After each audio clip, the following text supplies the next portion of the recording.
Hello.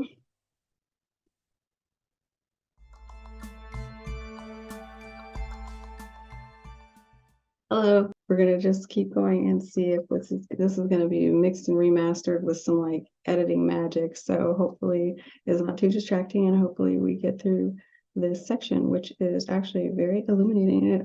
This reading this section for me kind of launched into this whole other project that I'm doing, a study of the ages. And you'll see a little bit. Let me just jump back into a screen share of the text that we're reading. Okay, so what we've seen already, just to kind of do a quick recap, we covered this paragraph as far as reading it. We know that the Chohans are of the sixth initiation.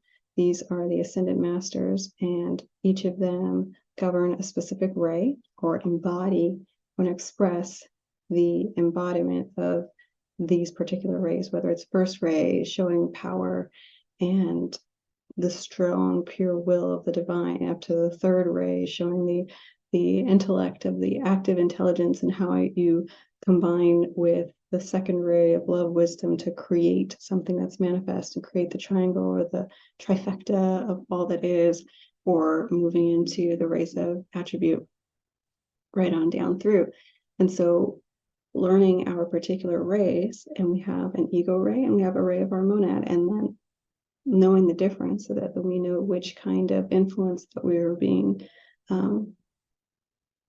perpetuated or pushed through this life experience by, and which masters have taken the task of embodying that ray fully, which would be part of our work, which would be part of our purpose, our soul's purpose, but in its own unique way, which is why we learn all of the other things we learn in addition to learning about this. So that's the first chunk here. Something happens in this next piece here where it's talking about majority and minority. And this is in terms of what people are attracted to, what people are tending to gravitate towards in each different life cycle. So what's fascinating here, and you'll see all these different tabs that I have open, because I go down a rabbit hole and I go down deep when I do. So what's going on here is he's talking about the greater cycles of the Manvantara. So the work of the logos. So this is like the original energy, the word of God. It says the principle of divine reason or creative order identified in the Gospel of John with the second person of the Trinity incarnate in Jesus Christ. So basically what we're looking at is just like that divine, that unified energy, that one creative order force. Or we also talk about it in literature as the intellect, the mental energy, the logos, the logic. They are connected.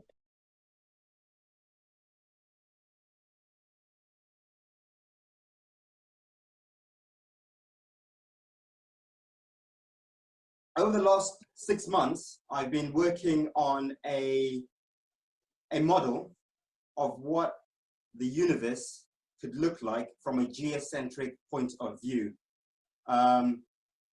Obviously, we've got the mainstream point of view, which is obviously very wrong in many ways, and possibly right in other ways as well, which I'm going to try and prove today. But the ancients, quite obviously, knew a lot more than we know today about these truths. So I used a method that I learned off Santos, the method of syncretism, to try and connect the dots and come up with a cohesive, geocentric universe that makes sense, at least. Of course, we'll never know the truth, the whole truth, naturally, in this state of consciousness.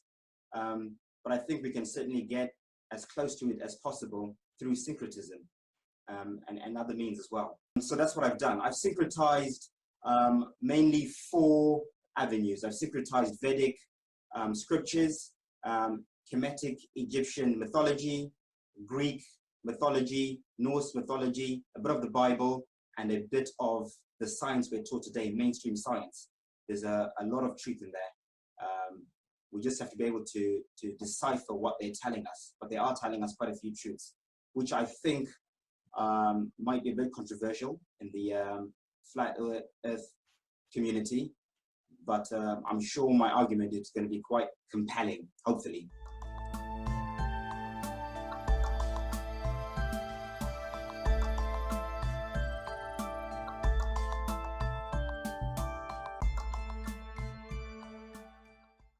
I'm going to start. I'm going to start from the beginning. My presentation is based on the cosmic egg theory, the theory that our universe is inside an egg or a shell, which is actually a torus field. Okay, everything is toroidal. So I'm going to start from the beginning. Right. So in the beginning,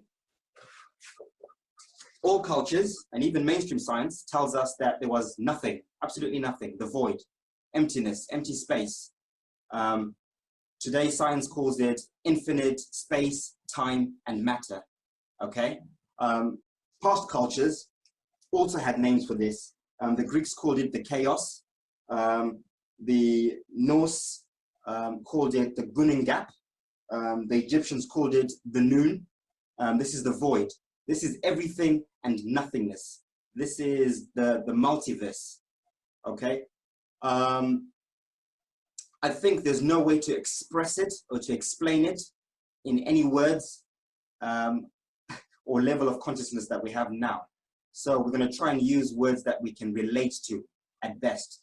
This space is intelligent, conscious, it is beautiful, it is divine, it is holy.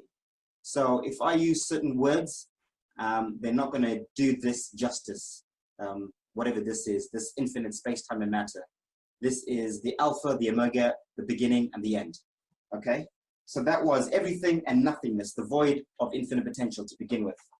At some point, this void decided to separate a part of itself to create and experience life outside itself, because it can. This is the nature of infinite potential, to use that potential.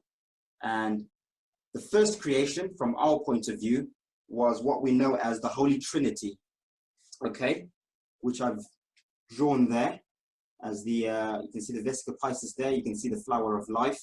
This is the first form of creation in our universe. Mainstream science today calls this the point of singularity, or the great attractor. It's the same thing.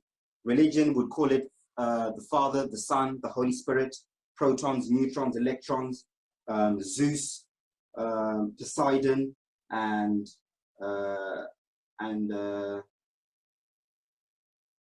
Zeus, Poseidon, and Hades. Many cultures called it different things. You'll find that the gods or the creators in all cultures always are in threes. They're always in threes. So 3 is the magic number of creation. Okay?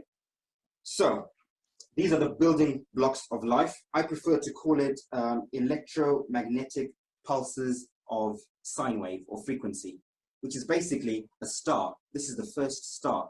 This is God, the creator. We are all stars. Everything is atum, as Santos always says. Everything's a star. It's all the same thing. We are stars. The sun that we look up at, in the sky is a star. The stars in the firmament are stars.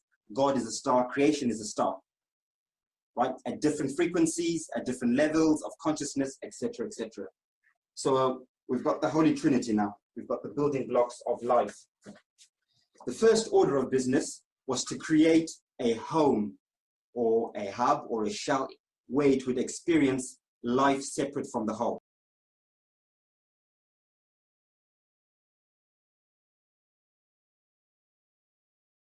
So the divine work for deity at the end of the greater cycle creates these cycles that we go through in life. We call them ages. We know about different, like the golden age and things like that we could talk about. I'm cutting in this video with clips of Martin Kenny's presentation that he did before on the cosmic egg, because it's so fascinating, because he talks about how he's used syncretism, Santos Bonacci's method of studying all these different cultures and these ancient texts and seeing what they overlay and what the truths are that overlay and cross referencing them to get a better understanding of the full picture, because these ancient cultures, you have them all talking about the mass of the earth and these lands and these different lands and these different types of beings that inhabit them and the type of work that they do and the journey that they go on. And it's describing them, like you have the bin and you have all these different, like, he goes so it's so intricate. They're not just kind of like they didn't waste their time putting all this down. So it's funny to me when we have people that instantly dismiss information like this, because it's like there's texts from different cultures, people that didn't communicate because they didn't have the technology. They had different technology, but they didn't have the technology that we think that we in our advancement have now. And yet they have these stories with these similar characters, these similar arcs, these similar narratives. And so in syncretism, you study those, you connect those dots, and then you understand, at least you have a bigger or a whole picture to decide from then. I think it's much better to then get the whole story before you decide yay or nay, right? And then there's those that are programmed to dismiss it on sight, and that's their path. There's also a place for them on the plane that Martin Kinney describes, and I'll show again clips of that throughout this video. Is my goal, is my intention. But he talks about these cycles that we go through, and there's cycles within cycles, ages within ages, and we learn about that a little bit. I talk about the Pluto, I always say Pluto, the Pluto and Scorpio generations video, and how Pluto has its large cycle because it's a slower moving planet. But then you have all these other things going on simultaneously. And Martin Kinney, in his model, he talks about these being the cycles of the, what do you call those things? I'll cut to a clip. It'll be a perfect time because he's explaining it better. Interesting enough, I noticed something very, very interesting, right? These toroidal fields, the Van Allen belts that are around all the Earths, okay, these are constantly growing, expanding, and contracting. Okay, this is what creates our ages. In the Vedic scriptures, they talk about a 26,000 year cycle of consciousness. Every 26,000 years, we shift within that 26,000 years from the Iron to the Golden Age. So every 6,400 and whatever years, we go from one age into another.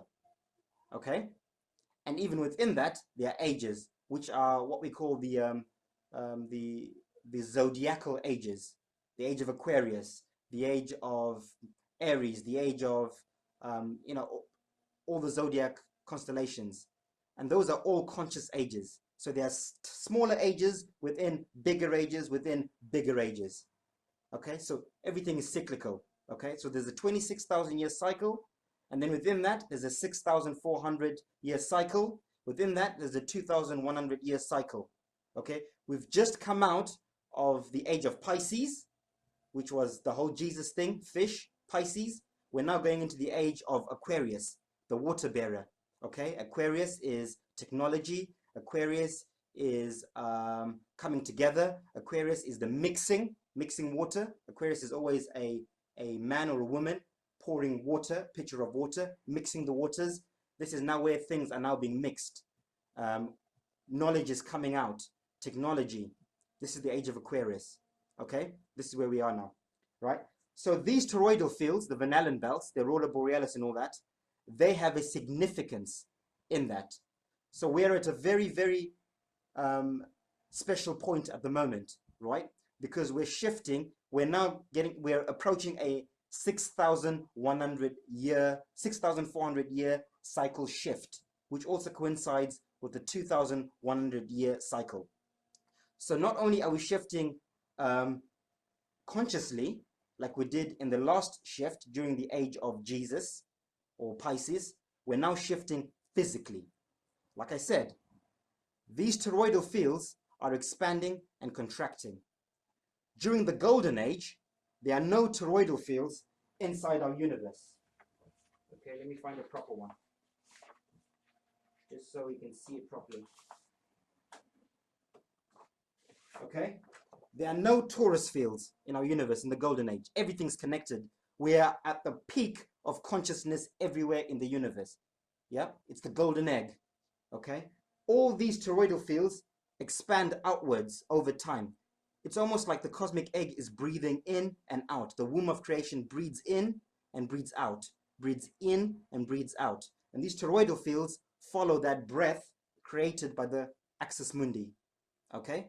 So when God, okay, is breathing in, okay, Brahma, this is when the torus fields are spreading out. This is over thousands of years. And breathing in, the torus fields close again. We're now in the dark age. Out and in. At the moment, we are ascending. We're on the upward cycle, okay? So the torus fields are expanding. This is what is causing this conscious awakening that is happening at the moment. This is why we are consciously waking up at the moment, because we are picking up the frequencies, okay, of this toroidal field at the center, the aurora borealis, coming from the messenger, okay, the demigod Mercury, Hermes, Thoth, Buddha, at the center. Remember, everything's interlinked. They tell us, mainstream science, at the center, in the magnetosphere at the North Pole, there is an electromagnetic field that's being affected by the sun. Which sun? This sun, the black sun of intent, Rahu. This is it at the center. So the frequencies we're picking up subconsciously that are creating this awakening that we're all talking about, the vegan movement, the flat earth movement, people just questioning government, you know, what's happening with Trump, with everything, all this craziness. People are now becoming more aware. Before, we never questioned. We just followed whatever we're told by governments. Now we are questioning things a lot more. Why? We're getting more intelligent. We're waking up. What's waking us up? It's this energy that is growing out of Eden, out of this torus field, and heading towards the outer bits. So we're heading towards the golden age. We're now coming out of the dark age. In the dark age, all of them are closed in. As we head towards the golden age, they open up, until they are assimilated into the outermost, into the egg. And there's nothing. And then everything grows back again, and we descend back into the dark ages of consciousness. Everything's closed off again, including our minds, physically and metaphysically, spiritually and mentally. Okay? So, likewise, the toroidal field around where we are, around here, is also spreading outwards. It's also opening up. Okay? So you hear NASA, they were telling us, or mainstream science, for a long time, they were worried about the ozone layer opening at the North Pole, okay? Which would bring an end, which would be the end of the world, which would destroy the world, the ozone layer. Well, there's some truth in that. The ozone layer is this torus field growing out. And it will destroy the world, but not physically, metaphysically. It will destroy the paradigm. A new age will come in. That's the apocalypse they're worried about. Their paradigm, these elites that run the world, they're worried that their age of ruling over the masses will end. And it is ending because people are waking up. We're questioning now, right? We're not just following. We're now researching and thinking for ourselves, okay? Because the ozone layer is opening up, okay? This torus field is growing at the center, and we are picking up the frequencies. Well, most of us, some of us, not everyone will. This happens really slowly, okay? There's a process to it. It can't happen in an instant. It has to happen slowly and gradually. Some will pick this up a lot quicker than others. Some are waking up quicker than others. Some need time. Some won't wake up. Some will die asleep, and that's fine, and they'll reincarnate, and they might wake up in the next reincarnation, okay? And likewise. So this outer field is also expanding, okay? The Van Allen belt. They're telling us that very soon they'll be able to leave the Van Allen belt. They're very excited about going to Mars. They were saying that we can't leave the Van Allen belt, but soon humans will be able to leave the Van Allen belt. Okay? And that's because the frequency is changing, A, and B, the Van Allen belt is growing outwards as well. Okay? So there'll be holes in this ozone layer as well. Right? So this is a very special time for everyone on this Bhumandala. I think the people out here, or the beings out here, they're also having their own conscious shift of some sort, right? Some of them will probably be getting ready to come in, the good ones, and the bad ones will be getting ready to go outwards.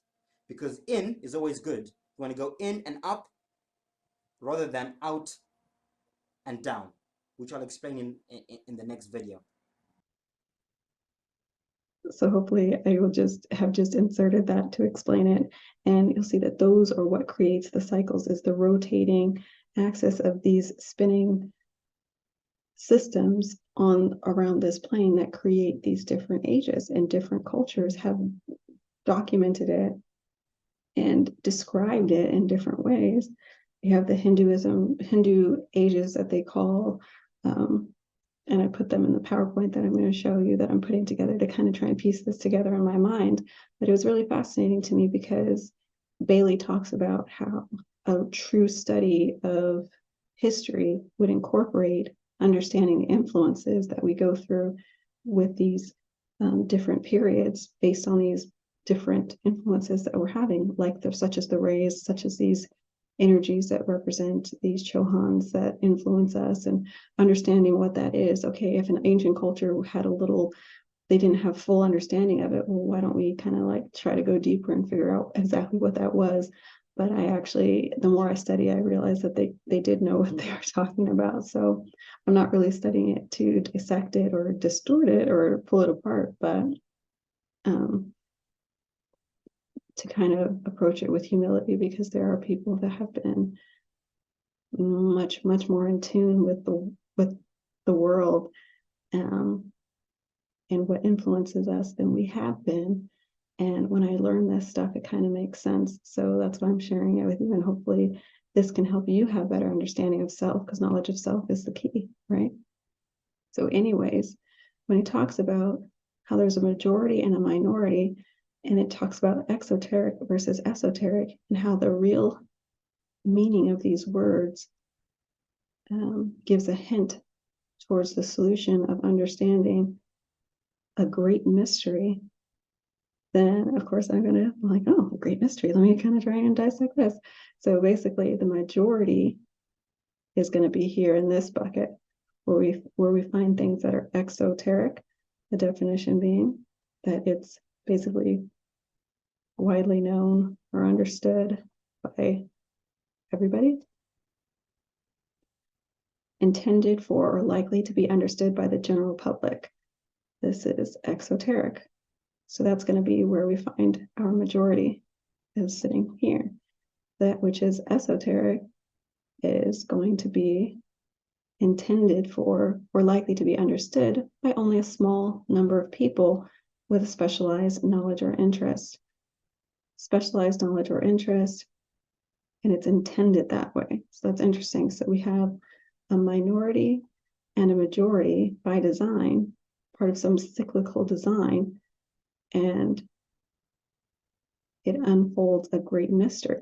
Because at the end of these great cycles that we're going through, Manvantara, and we'll see what that means when we look over here at this tab called about rounds, we understand that the majority move towards a specific ray during the cycle, and a small minority find their way to another ray. So again, these rays are these divine energies that in the beginning of esoteric psychology, the Tibetan explains these rays also control the turns of the ages that we go through in the cycles of existence that we know of. And this is telling us that even deeper than that, there's a majority and a minority of people who flock towards something that is widely understood at the time, or widely the purpose of them to have their growth, seeming kind of like a goal, right? A goal is for everybody to move towards this in this life cycle. And right here, it's talking about the synthetic love ray. So this is going to be second ray right here. So it's saying the goal at the end of this cycle is for the majority to find their way to synthetic love. In other words, you could say the goal of this iteration of humanity is to understand love, wisdom, not just love, wisdom, and the activity and the harmony of the knowledge of what comes through acting through love versus, I guess, what we can learn through the opposite. But then it says there's a minority as well that are finding their way to the power ray. And what we know about the power ray is that it's all about exerting your will. It's all about power. It's about force. It's about dominance. It's a very, very heavy energy that has the power to destroy. So it could be very negative or toxic if we are not expressing it through the divine control. So it's interesting here that there's a majority that are going to find love. A minority will find their way to power. That's first ray.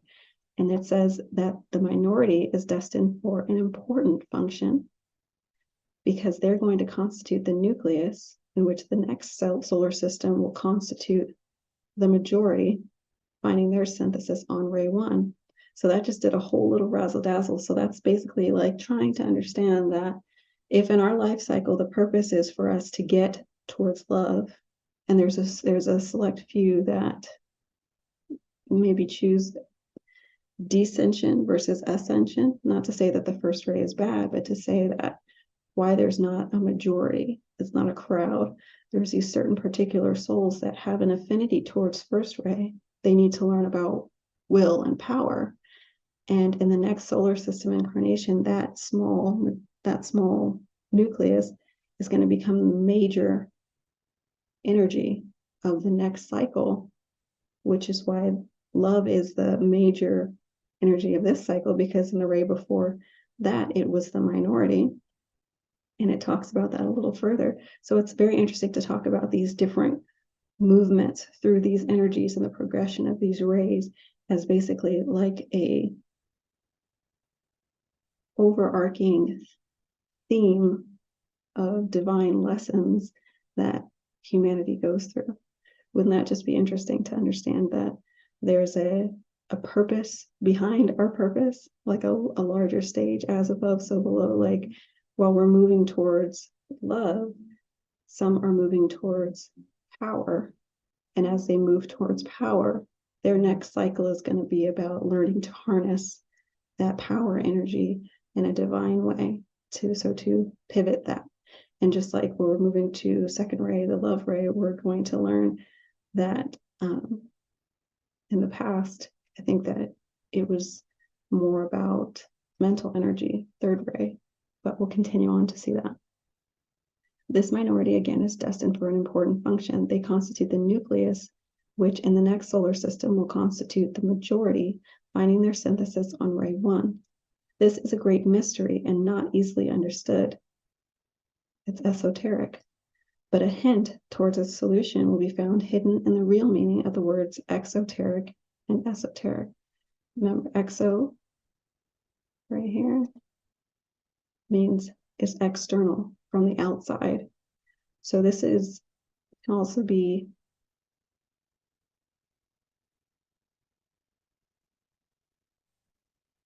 external, from the outside. What's on the outside, what's on the surface, is easily understood. That's what's intended to be understood by the general public. What's esoteric is only meant to be understood by a small number of people with specialized interests. And those specialized interests could draw you towards a different ray type than the majority, but that's because your purpose is to go a different way in the evolution cycle, perhaps, which is what this is saying. Really quickly, jumping over here to learning what rounds are in Theosophy. This was really interesting. And again, these are just from Wikipedia. Theosophy. I think these are pages that are like people maintain them themselves, right? So this isn't hardened truth, but one of the beautiful things is they come with lots of references and resources so you can have at it. Go research this stuff and go deeper. But it is a quick and free and very, I think, valuable resource that was created. And I have donated to them once in my life because I say, hey, thanks for putting this together. This is cool. So I sent them some money. And then they wanted more. And I said, no, but that one time I felt like I should do it. Around in the esoteric cosmology of theosophy, anthroposophy, and Rosicrucianism is a cosmic cycle or sequence by which an evolving, reincarnating being passes through the various stages of existence as the Earth, the solar system, or the cosmos comes into and passes out of manifestation. And if you read through this, it is giving 3 different definitions of what each round are for the basic theosophists. Rudolf Steiner's concept of it, is that him? What's up, Rudolf? And so his was seen as a little more of a simplified description of it. So he talks about the different planets. And really quickly, so here, ancient Saturn. So this is a life wave of human beings undergoing the mineral stage, endowed with only a physical vehicle. The ancient sun, human beings undergo the plant stage, being endowed with physical and etheric vehicle.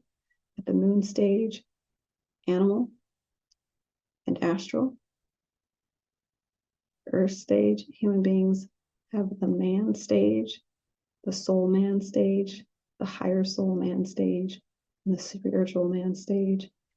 And it's just interesting because this is actually simultaneous. It's coinciding with different stages of evolution.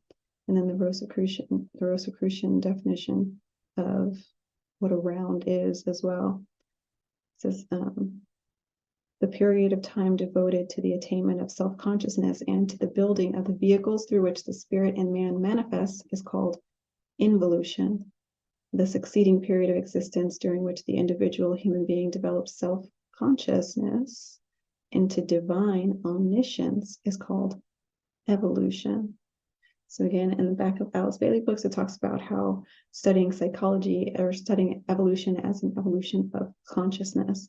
And so that's why it's talking about these different influences of these cycles and these ages that people go through. And again, there's cycles that are in our culture that we know about, different ages. There's cycles of time in astrology that are talked about by planetary bodies and things like that. There are cycles in Hinduism and all different kinds of cultures.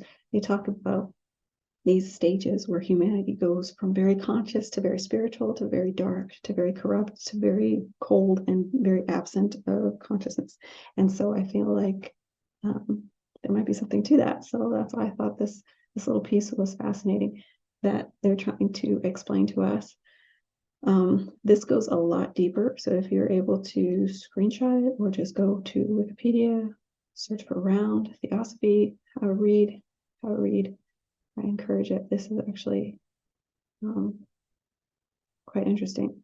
But right here, it mentions that in theosophy, a round is a process in the planetary chain according to which a life cycle or life wave of souls or monads begins its evolutionary journey on the first and most subtle or spiritual of the series of 7 globes, then finishing its evolution there, proceeds to the next, and so on, to the densest and most manifest globe, usually called globe D, which in our case is the gross physical earth.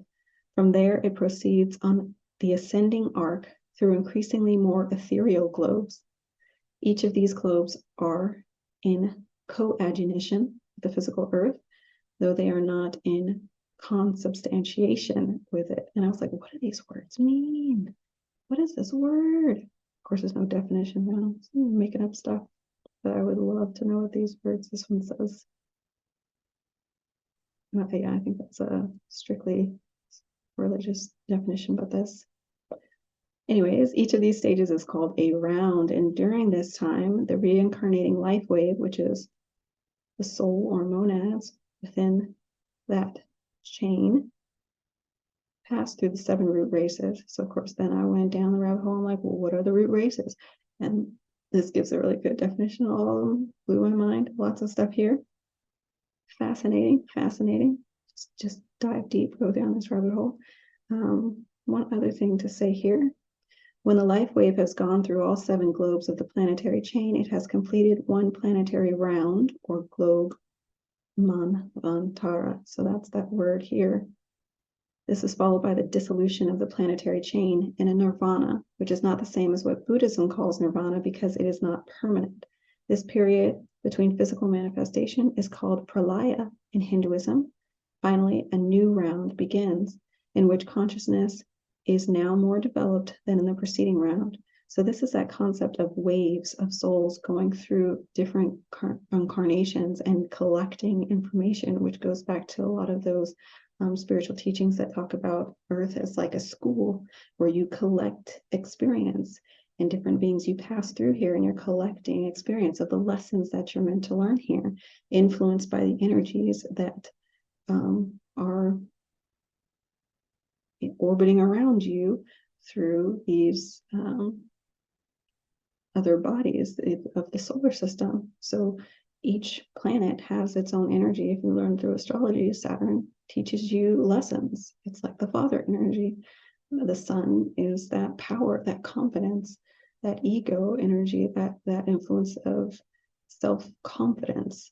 And the moon is emotions, learning to cycle through all of these things, and so on and so forth it goes. And interestingly, to think that the ones that are unique to this solar system cause us to collect different experiences as life waves, and it goes through a process of different cycles or rounds, and then it dissolves, and then it begins again, and a new round starts where our consciousness is now more developed because we've gone through those experiences. That's when you have people talk about old soul versus someone's like an old soul, like they come in and they just know something, or a baby that's a prodigy and things like that. You're like, where do they get that from? It's like their soul has collected a few more experiences, it might seem. So going back to the text where it talks about here these cycles, it's saying that this is part of the work of the Logos, that at the end of the cycle, the majority find their way to a particular ray, and a minority find their way to a separate ray. And that minority becomes the nucleus for the next solar system, where they become the majority and they find their synthesis on ray 1. Continuing on, it says, the fact should be remembered that only 5 rays dominate at any one time. All manifest, but only 5 dominate. A distinction should be made between the rays dominating in a solar system and those dominating in a scheme or a chain. And this goes back to what we're talking about here. It talks about there's a chain going on, there's a scheme, there's a greater picture that's like cycles within cycles within cycles, and that's what it's talking about. But a reference has been made to this in a treatise on cosmic fire, another one of Alice Bailey's books. 3 rays out of the 7 synthesize. So this is interesting. 5 rays dominate at a time. There's a total of 7 rays. 5 rays will be dominant through whatever cycle that we're in. Out of that 5, 3 will synthesize, come together, or that energies will really play off each other until 1 ray out of those 3 synthesize at the culmination. So it's like a pushing together, a merging, and so that something can come out of it, like the power of that 1 ray is being activated so that a majority of people can then experience it, perhaps. Could that be the point? 1 ray out of the 3 will synthesize at the culmination. For the first solar system, the 3rd ray was the synthetic ray. But for this solar system, the 2nd ray is the synthetic ray. And again, the 2nd ray is the ray of love wisdom. So up here when it says the majority will find their way to the synthetic love ray, is saying that this solar system is about learning how to be 2nd ray. This is as a whole. So if you would see like the greater purpose of why is everything happening in this world? Is it happening because we need to be learning the lessons of love and wisdom? Well, would that be something that we can say that we can observe by the experiences that are on Earth? Are the main troubles and traumas that we have because we can't come to harmony in that way on love and wisdom? Have we not learned those lessons? Is it like culminating to some great big outcome where that's the ray that everyone, majority, comes to the consensus that yes, we should be harmonizing in love and knowing the wisdom of that energy. And that's what we should come to an agreement on as a species. That's what this is alluding to. And that some will feel like that's not the solution, that going towards power and going towards just exerting your will and your force is, sorry for smacking my hand really loud, I was really feeling that one energy, but there's going to be some that say, no, this is the way. And it's interesting to kind of loop that over to Martin Kinney's talk, because he talks about how with the earth design, the energy that's coming from the center, funny how we're working on our hearts and love, and the energy that's coming from the center of the planet is projecting a frequency that certain beings cannot withhold. They don't like that frequency. They're repelled by it. And so it pushes them to want to move away from this nucleus of what he says is the messenger energy, the coming of the messenger, which is Mercury, Hermes, all these, it's just a fascinating, I'll link the whole video below, but again, you're going to see clips of it throughout this. The beings that can't take that frequency are wanting to move out. And he goes in his demonstration, the outer realms or the outer worlds would be the outer planes or planets, such as Mars. So we have people that are attracting or resonating with this power frequency, this first ray frequency, and they're being drawn out to more technology or more artificial technology or more different kinds of planes and planets like Mars. You got all these people that are wanting to, blast off to Mars. And it's very interesting to see how this could be a narrative that is in line with what we're seeing play out on the world stage, right? So this is what's happening. This is the conscious shift that is currently taking place, right? We need to be picking up these frequencies and we need to be aware of what's happening, okay? In the Bible, by the way, it talks about the North Star. There's the story of the birth of Jesus Christ, right? And the three kings were told that when you see the North Star in the sky, that is what you should follow. Follow the North Star. And that North Star will lead you to where Christ is being born. Okay? So that story is an allegory of what's happening now, right? Our ancestors, or we, were trying to tell our future selves something, because we've all reincarnated thousands of times. So our ancestors are us, okay? The North Star, in this case, is the messenger of God, Buddha, Hermes. Okay, when you see the North Star in the sky, follow Christ consciousness at the center. This is where Christ is being born, right? So eventually this whole thing will be golden age, but it starts from the center, okay? It's spreading from the center outwards. So those who are not in this frequency, are not in this journey, they will run away from this frequency, okay? They want to go as far away from it. These elites, they want to go to Mars. They're running away from this divine frequency because it's not their soul path, it's not their journey. And I'll talk about that in the next video. So, but they're going out there, but perhaps there's a few pioneers that say, hey, we want to be power hungry, or we want to just live in a tech world, and we want to move to the outer realms, and we want to go be the nucleus. There, you see how that would be an important nucleus to form the foundation. If that's the bulk of life force that ends up being on Mars, that nucleus of people who all feel that way would then become the majority. And then whoever's birthed out of that will then get to play in the drama of that life cycle of conscious evolution, where they decide, okay, well, what should we do with this power energy? Because we have this and there is goodness in it, as we're going to see down here. Ray 1 is about demonstrating power, as in unfolding the plan of the divine. It's not a bad thing, but every ray, just like everything, there's a majority and a minority, there's a positive, there's a negative aspect to it. The traits that we use when we misuse the rays or don't understand how to embody that energy, it can be harmful. So then their growth and their lessons of their arc of consciousness would be to understand how to embody Ray 1 energy in a positive way. And right now it's saying we're learning to embody Ray 2 energy in the best way that we could. so that we can avoid our own suffering, is kind of where we jump ahead to. Ascension is an initiation is a shortcut away from our suffering. But if we wish to endure suffering, we can descend into the realms where we learn our lessons. Whatever the soul needs is permitted.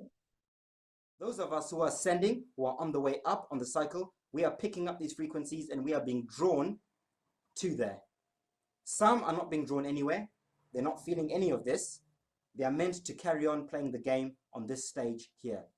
They've not learnt enough. They're not ready to move on either way, in or out, right? They are meant to carry on the paradigm here, the new world order here. Okay? The new age. Okay? And hopefully it will be a good one. And I think it will, because we're ascending consciously. Right? So, continuing on.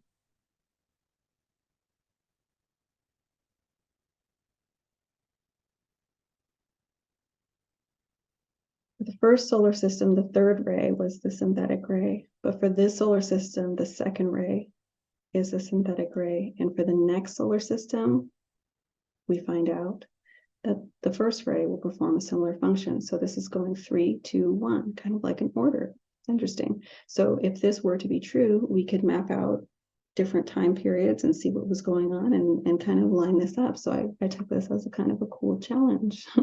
So 2 rays are largely the goal of human endeavor, the first ray and the second ray. 1 ray is the goal of the the deva, meaning angel evolution, third ray. And these rays contact the 2 poles, all the rays. I'm about to cut this off for the night because I'm starting to get tongue-tied and I'm sleeping. Sorry. I can do it. I can get through a little bit more.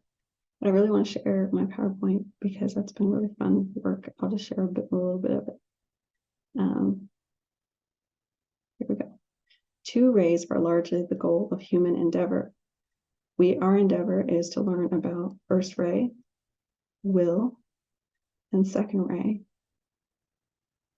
love, wisdom, and that's third ray down here, love and wisdom. 1 ray is the goal of the angel evolution. The third ray, they are to learn how to adapt their activity with intelligence. So that's a whole different evolution that's going on. Martin Kinney's work kind of speaks to this too, how at different stages you have your wings, you lose your wings, you lose your consciousness, and then you gain it back again. Certain beings are descending and certain beings are ascending. And this is happening simultaneously all the time. And that's how we can get these ages where we have these big conflicting ideas butting up against one another, because we have beings that are exoteric and beings that are esoteric. And whatever that means at that particular time means it's not good or bad. It's just whatever we're drawn to, and we're driven by the energy of the rays that predominate within our makeup. And then we have those masters who know how to guide us because we are receptive to their energy. And their work is to guide us so that we can have our soul's journeys and learn the lessons that we're supposed to learn in each age and each stage of our life waves, moving through these rounds. Pretty intense. So let's continue on here. And this can all be studied, right? It doesn't have to be taken on faith, but it can all be analyzed, cross-checked, fact-checked, syncretism, all that good stuff. The thing that we don't want to do is just go, oh, that makes no sense. Unless, it truly doesn't make sense. It's exoteric, then that's okay. There's room for that. And Martin Kinney's presentation says that too. There's place for people who aren't feeling drawn one way or the other, they can just stay here and just play out this, just go with the flow of what's happening here on this plane. That's cool too. There's no rules. There's a lot of rules. There's a lot of laws, spiritual laws, but there's no rules. So wrapping this up, all of these rays, the 3 rays, contact the 2 poles, 1, 2, and 3. And the attainment of the goal at the end of the cycle marks the achievement of the solar logos. So there's a goal to be reached at the end of each cycle.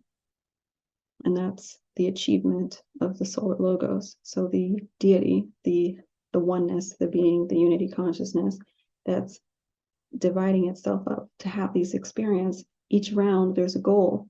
This round is love wisdom. This round is for humans to learn about how to harness my power as its power. This round is for humans to learn how to move with intelligence. This round is yada, yada, yada, so forth. That's fascinating to think of. Again, it says this is hidden in mystery. The 7th ray and the 1st ray are very closely allied, with the 3rd ray linking them, 1, 3, and 7. So that we have the relation expressed thus, 1, 3, 7. There's a close association also between rays 2, 4, and 6. And there's an interesting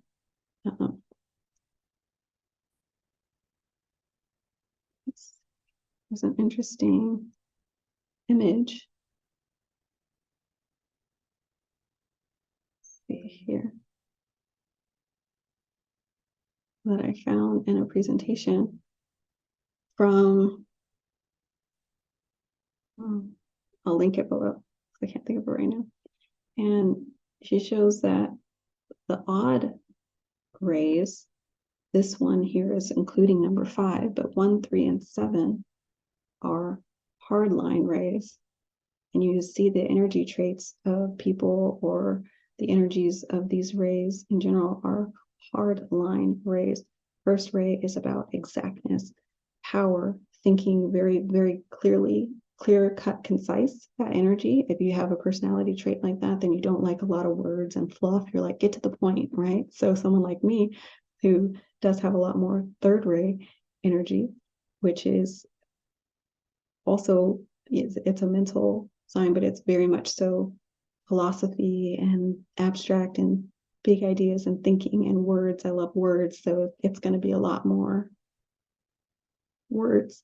But there is a point in there, and 1st ray might not be able to get to it, but 3rd ray, it is a mental ray, so it's thinking and thinking and thinking, but outside the box, outside the box. 5th ray is very mental, but it's thinking in terms of dissecting, taking it apart. It's the scientist learning things, lessons, and intricately diving in deep and not very social, but very like exact. And 7th ray is about order. So it talks about ceremonial magic, but it's also law and order, and understanding that's a certain way to do things. As we evolve in consciousness, 7th ray turns from the back days.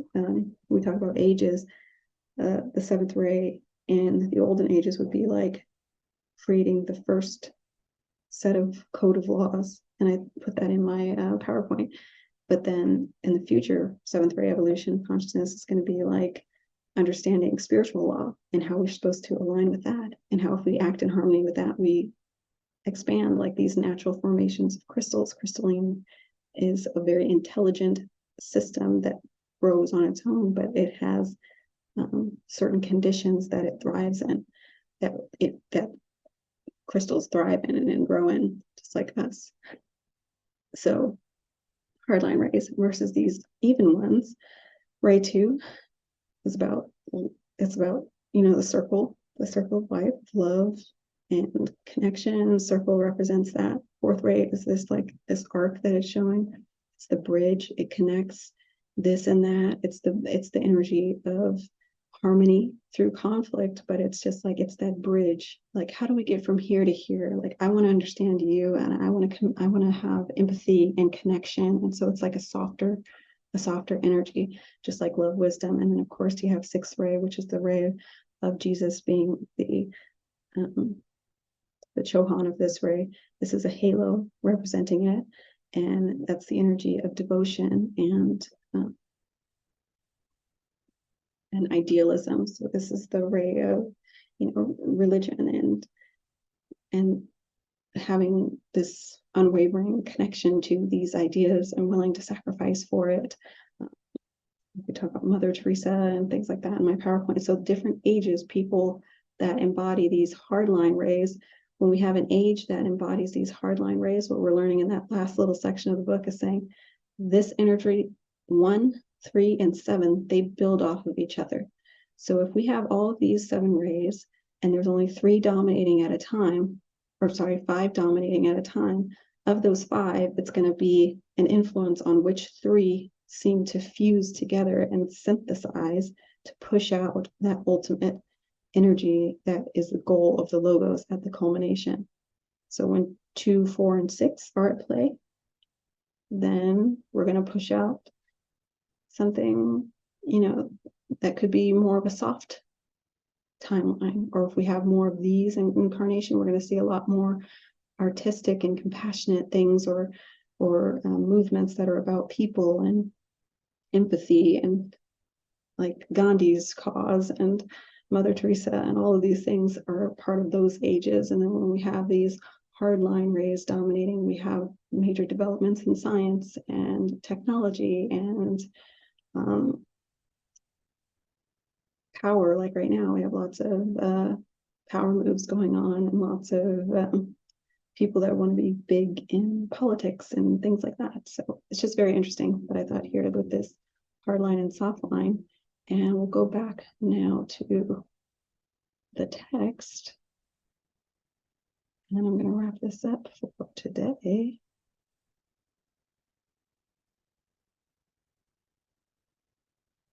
So again, we're learning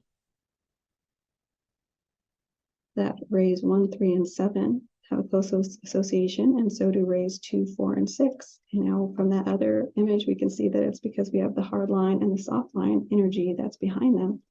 But the one that's in the middle is the 5th ray. It has a peculiar position because 5th ray is the central point of attainment. It's the home of the ego or the soul, the embodied plane of mind. So when we talked about your 5th ray, you're merging your higher mind with your lower mind. The lower mind knows about the activities of the personality, our body, our mind, our soul, a very physical experience, and the higher mind, the higher self, is that connection to where you merge those 2 minds and you have access to the soul. So that meditation work, that getting in rapport, that cleaning your vehicle, purifying your mind, knowing what your thoughts are, monitoring your thoughts moment by moment, which is the work of the 3rd initiation, to get in rapport with the soul so that you can have that all happens on the 5th plane of mental activity.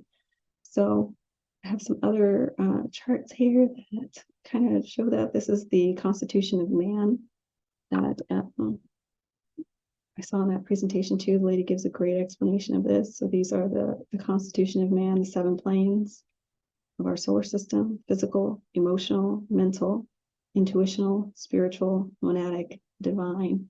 And right here at the mental plane, you would see that the mental unit, this is our mind, the mental unit here sits just below where the ego is, the ego or the soul.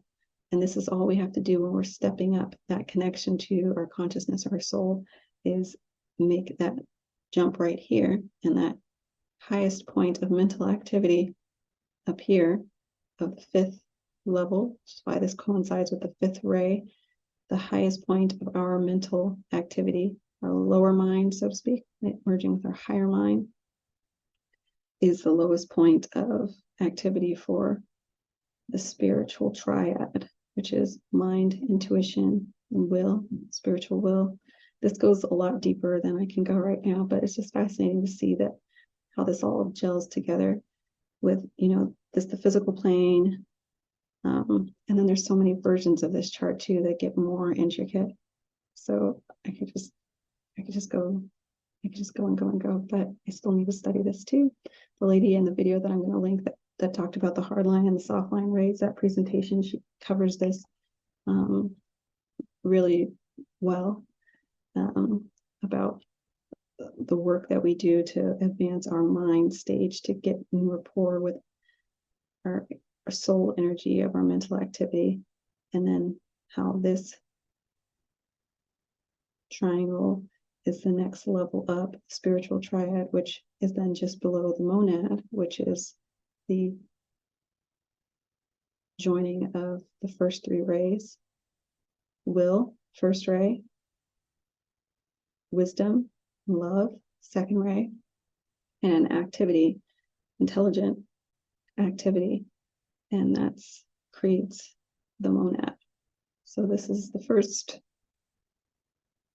three rays, the rays of aspect, and then down here broken down to the rays of attribute and how it coincides with our whole plane. And there's a whole more intricate chart here that goes deep into just the different emotions that we can feel, and how the emotions that we feel as we arise in consciousness, how our emotions and our experiences kind of elevate simultaneously. And I just love how this like elevates to like just, it's already crazy, but it's just, it gets so you could go as deep as you want. The information is there. So this is all I'm going to say about that. Going back here, that's why the fifth ray is the central point of attainment. It's home to the ego or soul, because we can see the mind activity is half the mental plane, is where the two minds meet and the soul becomes accessible to the human being, who before that is simply a physical and emotional being. Over here you see that that's the personality is made up of your physical, emotional, and mental state. But when you have a higher mental activity, then you then elevate here to the higher levels of the mind, which open you to higher levels of expression than just the personality, ego. You can express higher levels of consciousness. Anyways, moving back here, I hope you're with me. This can be paused and rewound, and hopefully, I don't know, maybe it still won't make sense. I'll watch it back to see if it makes sense, and then I'll try to do some editing magic to try and make myself make sense, if that's possible. All right, wrapping this up. So the embodied plane of the mind is the point of consummation for the personality. It's the point of consummation for the personality because it's that top level of achievement of the personality before the personality gets to evolve into someone that knows of its dual nature, that it's a soul and I'm a person, I'm a personality, I'm this body, I'm my form, but I'm also more.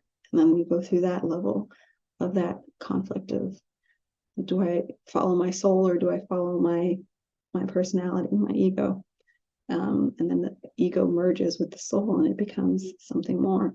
So anyways, that's the consummation of the personality, and it reflects the three worlds of the threefold monad, which was the very top monad. Ray 1 is will, demonstrating as the power of the unfolding plan of the logos. Ray 3 is the adaptability of the activity with intelligence. This ray was dominant 1 in the past solar system. It's the foundation or basis of this system, controlled by the Mahachohan. So that is the master of the masters, right? And 7, so this is giving us that grouping of 1, 3, 7. 1, 3, and 7. Ray 7 is a ray of ceremonial, ritual, or organization. It's a reflection on the physical plane of the two above, and is likewise connected with the Mahachohan. It controls the elemental forces in the involutionary process. So we're involutionary, we're evolving inwardly, the process of the form side of the three kingdoms in nature. Actually, hold that thought over here. It said involution. We've described it a little differently here. Involution. It's the attainment of self-consciousness and the building of the vehicles through which the spirit and man manifests is involution. Development of self-consciousness. When I'm conscious of myself, my spirit manifests. I am involving involution. And then evolution is where you move from self-consciousness into divine omniscience, is evolution. So it's a higher stage yet than involution. So then the form side of the three kingdoms of nature, it holds hid the secret of physical color and sound. Ray 7 is the law. These three rays together embrace and embody all. 1, 3, and 7 embrace and embody all. They are power, activity, and the law in manifestation. These are the hard rays, hard line rays. And then ray 2, 4, and 6, love and wisdom. The synthetic ray, which is the goal for this solar system, holding all in close harmony and relation. Ray 4 is the expression of harmony, beauty, music, and unity. Ray 6 is the ray of devotion to the ardor of aspiration and of the sacrifice of the personal self for the good of all, with the object in view of harmony and beauty impelled thereto by love. And again, Bailey talks about how ray 6 is phasing out of, or was phasing out of manifestation, because remember, 5 rays dominate at any one time, and we're going through these different ages. And so ray 6 is fading away, even though it was part of the dominant rays in the previous cycle, and which makes sense when we're looking at our soft rays. If 6 was dominant, then we know that that energy contributed to ray 4 and ray 2, which was able to unite those so that 2 could pop out at the culmination, which was the goal of this cycle. So again, in my PowerPoint, I'm trying to like map that out throughout history to see how that exactly played out and took place and if it aligns. And so far, what I'm seeing is that it definitely does, and it definitely did. So these two groups of rays might be related to each other as follows. Rays 1, 3, and 7 are the great rays connected with the form, with the evolutionary process, with the intelligent functioning of the system, and with the laws controlling the life in all forms in all the kingdoms in nature. Rays 2, 4, and 6 are the rays connected with the inner life, expanding through those forms, the rays of motive, aspiration, and sacrifice, rays preeminently of quality. So just like they talk about, Jesus represented the qualities of divinity, and that's 2nd and 6th ray very, very heavily, the qualities of expressing true divine love and true divine devotion to an ideal. So these rays, people that resonate with these rays are strong reflections of inner life qualities that these rays imbue on mankind. And these first 3 are all about external, dealing with the form, dealing with power and the mind and laws and order and systems and things like that. And then, right here, it says things concrete. 1, 3, and 7 deal with things concrete and with the functioning of matter and form from the lowest plane to the highest. So this can be done in a petty way, and this can be done in an evolved, very, very spiritual way. Like I talked a little bit about how the 7th ray can be seen in different times. Like law and order can be very basic, just control and setting these things off with your head, or law and order can be displayed in a way of alternative societal systems where we work and live harmoniously, and we live by the rules of the system. However, it's in a different way that's harmonious, and it's for the good of all. It makes our crystals grow, like that chart, that's that hard and soft. It's the order that makes things grow in a beautiful way, rather than order by just fear or like it's not order by fear, it's order by faith on what you can grow into. Rays 2, 4, and 6 deal with things abstract, with spiritual expression through the medium of form. Ray 5 forms the connecting link of the intelligence. Real quick, I'm going to jump over to part of this PowerPoint and see if I can show a peek of some of what I was looking at here. what I'm trying to put together. So again, starting with that quote here, because this was the basis for what I was trying to uncover here. There's a great mystery that's not easily understood, and the hint is towards the real meaning of what's exoteric and what's esoteric. So what's little understood versus what's largely understood. And one of those things is, she says that there's little understood about these different ages and studying how they coincide with what we experience on Earth and what's influencing the ages that we go through. I talked about how different cultures talk about these ages. So this is a really quick diagram that I put together of the Yuga cycles in Hinduism.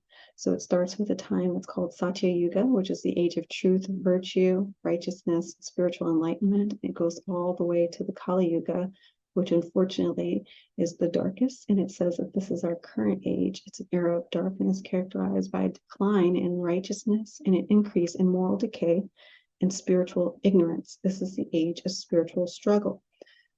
But the good news is that, what do they say in the Dark Knight? It's always darkest just before the dawn. And this is how we go through these cycles. But unless we awaken to understanding what influences we're under when we go through these cycles, I wonder if humanity can break some of these cycles or move towards a more prolonged Satya Yuga state, or state that, of peace. But this is like another cycle that we learn about where everybody talks about the age of Aquarius. This is associated with innovation, technological advancement, humanitarian and social justice issues. And it's also about an interconnected global society. And there's estimates here of what these ages and time periods were. And they started with Aries, just like the astrological year starts with Aries. And I just did a quick study of this from like 2000 BCE, which is before current era, and current era changing from before Christ to after death. These mean the same thing, if you're curious. Age of Aries was themes about exploration, conquest, the rise of individualism, connected with early civilizations and the growth of warrior cultures. And so I just looked back at which people were well known during that period, and did it coincide with that? And it turns out it did. Remembering that only 5 rays dominate at any one time. I did a study, and we had people like Alexander the Great, Julius Caesar, will or power. So that ray was dominant. We also have people like King Hammurabi, who invented the first code of laws back in 1810 to 1750 BCE.